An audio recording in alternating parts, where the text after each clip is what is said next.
Okay. Good evening, ladies and gentlemen. My name is Heinz Kuzdas, and I am a German from West Germany, and I came to West Berlin in 1972, and that was a long time before the wall came down. And today we have 21 years after the fall of the wall, and almost Berlin is forgotten. West Berlin. That means now we talk only about Berlin, but for many years, 29 years, there was only West Berlin, and it was almost like an island. I want to read a little bit something which a East Berlin young press woman was talking about the situation of West Berlin on the time when this wall art was created by international artists. And many people who I can see are very young here, and they have not seen anything like that. And we are now talking only about the East Side Gallery, but the West Side was painted much more and was painted every night, more or less. And it kind of expressed the kind of atmosphere which was in those days before the wall came down. Do you want him in the background anyway? Yes, yeah. but I tell you, and okay. now have maybe one, two. One don't even dare to talk about the phenomenon that the Berlin Wall was more than that symbol of the Iron Curtain and the fetish of the Cold War, but as well was a projection surface of the West Berlin identity. These pictures show the Berlin Wall art records what that special expression of lifestyle it was. Here we have the wall from the first days, that means even the first hours, how the wall was built just by bricks, and later it was more and more perfectionated. This kind of painting shows the Berlin Wall as a German lesson, Deutschstunde, which some students arranged after 25 years of wall as a celebrative art piece. And here you can see how the streets were blocked off. This is the street in Wedding, which is called Ackerstraße, where there is now the memorial Bernauer Straße.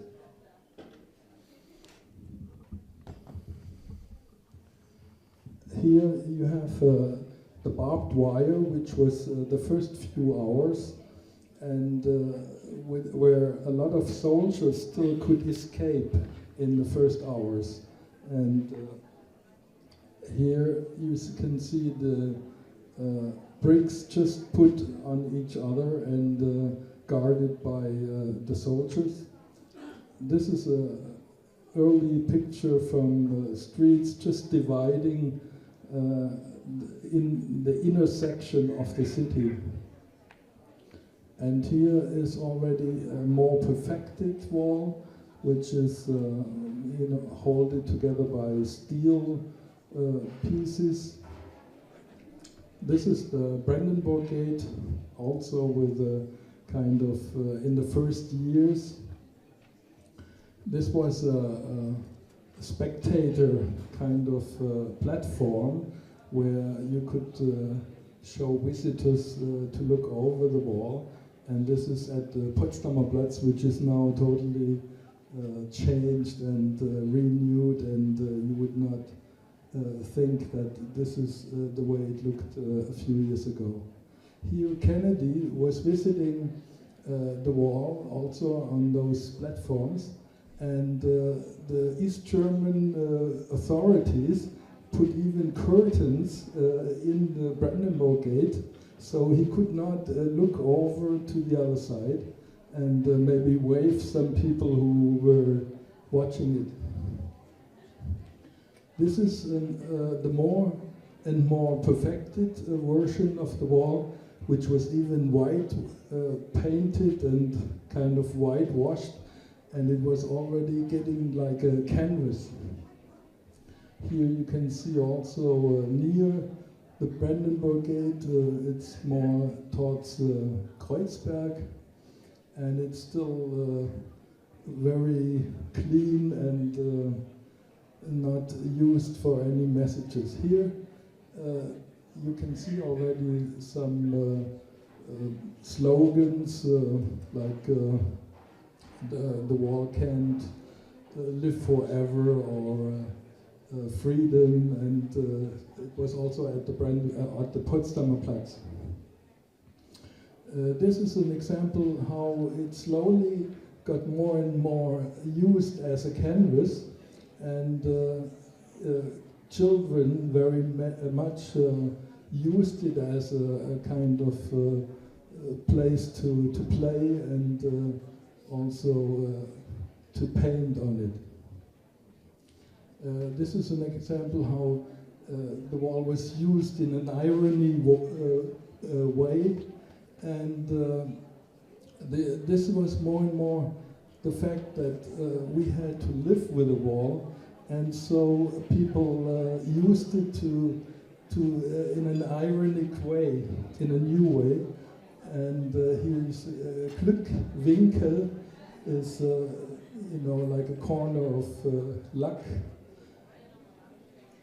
Or here, durch Leiden lernen, to learn through suffering. Or people would put some, slogans like, who comes through here, I'll give him a dollar or a buck. Or the wall has to go, and people would come there and take photos, and so the wall was used as a background for the atmosphere of that zeitgeist, of that period of time.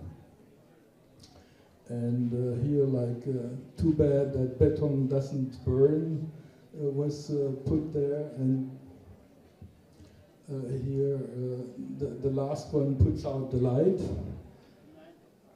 and the wall is a super a great kind of choke, and this was used also for backgrounds of labels of record discs, or like here a green borderline. I just read today that in that area where the wall was today, there is a lot of butterflies surviving, very special butterflies. So this is a little bit the irony of that. And here the wall was getting more and more colorful. It was in the 80s, in the beginning 80s, and that is exactly when I started to document the wall, because I found that to live with a wall here in Berlin was like really so back. That means we were kind of flying to the moon, but in Berlin we still had the wall, and we could not go from one street to the other. And I thought that the world would have to know more about the wall, and this was a way to kind of show the exhibitions of these kind of designs and the wall, and to bring it among the people.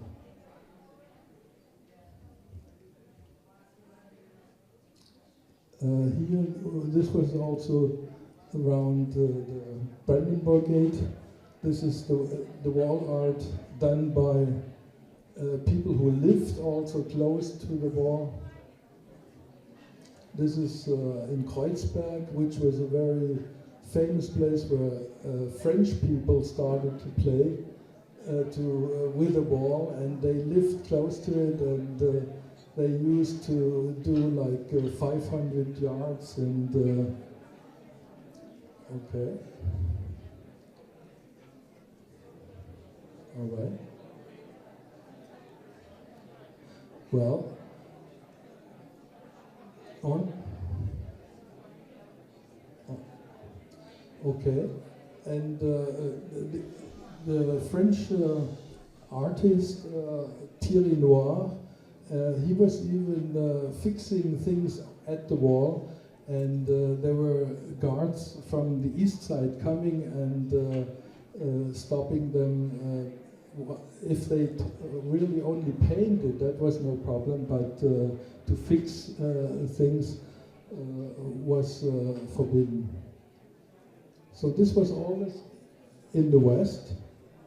Here you can see how the streets normally would just kind of continue, and the wall was blocking it in Bethanien on Kreuzberg. Most of the designs was by unknown people, and they would paint mostly in nighttime because they didn't want to get kind of documented by the guards, who mostly took photos of everything which happened around the wall. This is an example how even schools from West Germany came, and they prepared themselves to paint at the wall. They took the colors along, and then they said, we will go to Berlin and we will paint at the wall. This is an example, I think it's Korean or Chinese expression. This was also one of the early, very big paintings, which was by somebody nobody really knows who did it. This was like 25 years of celebration of the wall in the 80s. This was like an example for also daily news, which kind of got represented at the wall, about Korean air flight which was shot down by the Russians in the 80s. And so these expressions are just kind of it changed every night, every day, and people would use what was there and add something or take something away, and it was like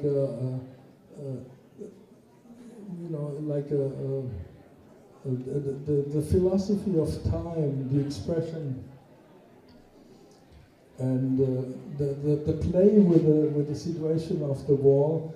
Was that we more and more kind of used that irony, and people came and took their bikes going along the wall, and or taking the dogs out, and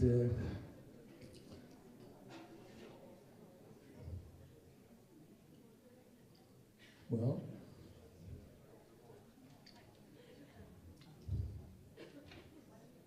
Okay. There were really incredible things. This was 84 already, and somebody said, let my paint die with the wall. So there was also somebody who was writing down the wall has to go in 85. This is the Checkpoint Charlie, which was one of the places where most people, visitors, would come and see. And so on the right side here, you see in the far, this changed almost every 3 weeks. And this was an artist from New York, Ron English, and he just did that overnight. And this is also the place where also Keith Haring was doing his piece. of a few hundred yards. And here you can see in the back the passage which only foreigners could go through. Here Keith Haring and Thierry Noir had a dispute because he was just finishing his piece there, and Keith Haring was coming and did something over the piece of Thierry Noir. And here you can see how it changed all the time.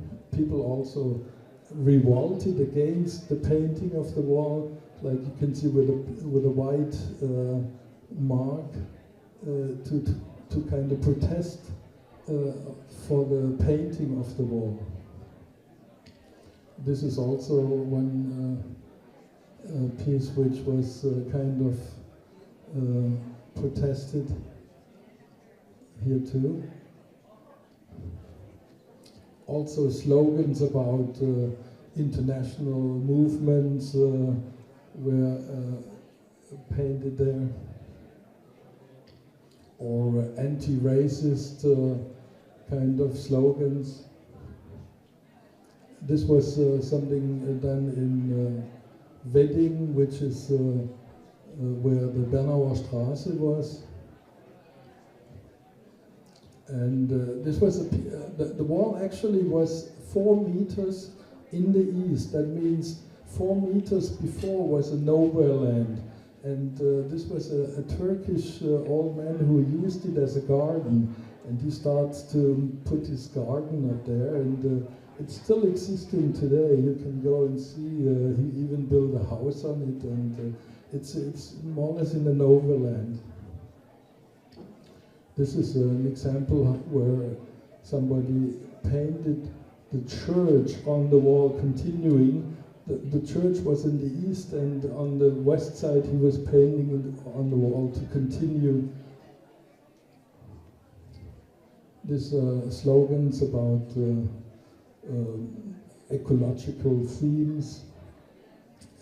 Somebody even put a kind of inlay with glass and with little stones, and he really worked hard to express himself here.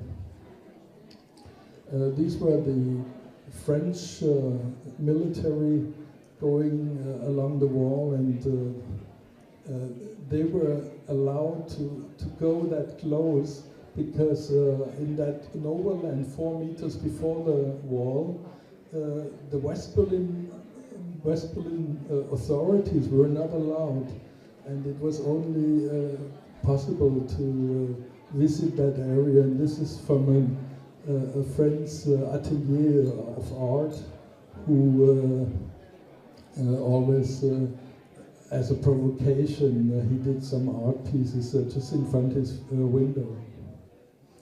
This is American kind of patrol going through. This was a street which was divided very close to the West building, and also here. Along this stretch of this 4 meters, there were also people illegal living in kind of self-built housing and cars, and so this piece, when the wall came down, was actually in a very good condition and could be auctioned in Monaco for a lot of money. And here you see how the wall already was taken away with hammer. Here too, and more pieces, colorful. After this is actually after the wall, the fall of the wall.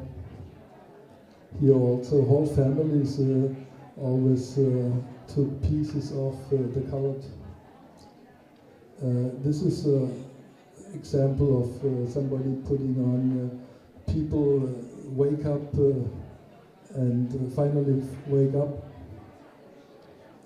In the first days after the fall of the wall, they even had to put on metal a kind of protection so the wall would not fall down, because it was really hammered down with holes. And this is the night when the first piece next to the Brandenburg Gate came down. And here you can see also first contact between the guards and the German West Berlin police, and how the wall was taken away. They're each 3 tons weight. And here the opening of the Potsdamer Platz. And there was long-lived Dalai Lama was there, and these are the last photos of taking away. And the wall is in your head.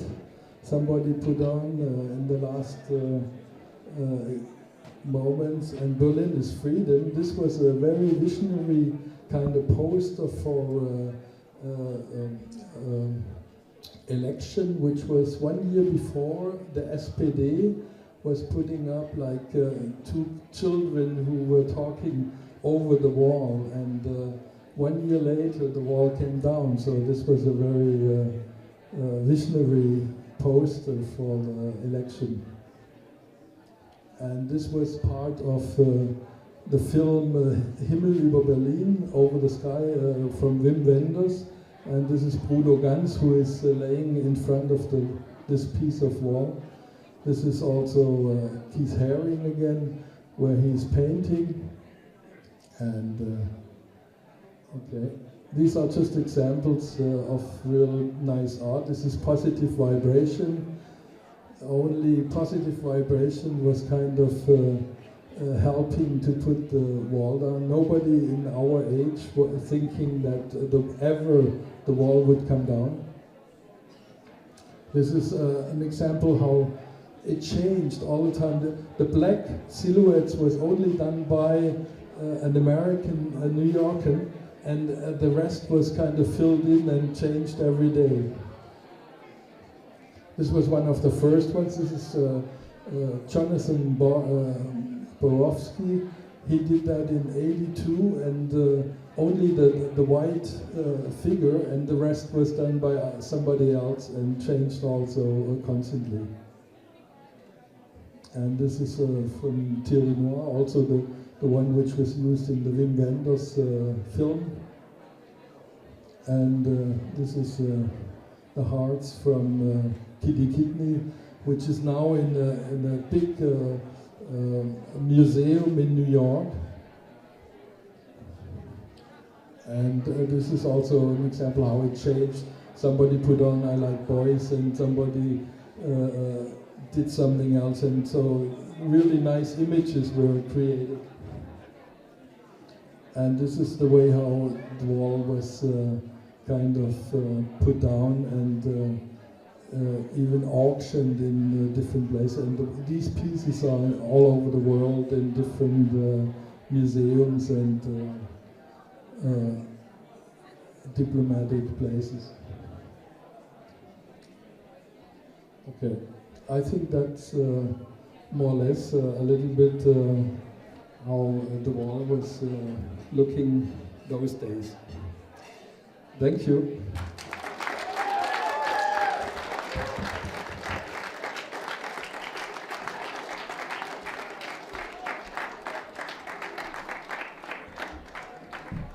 So thank you very, very much to Heinz Kuzdas for a wonderful reflection from something that was not so long ago, 21 years. So on that occasion, Ryan, Carlo, and I would like to wish everybody a wonderful evening of some informal cultural diplomacy. So enjoy the evening. Enjoy the evening. Okay.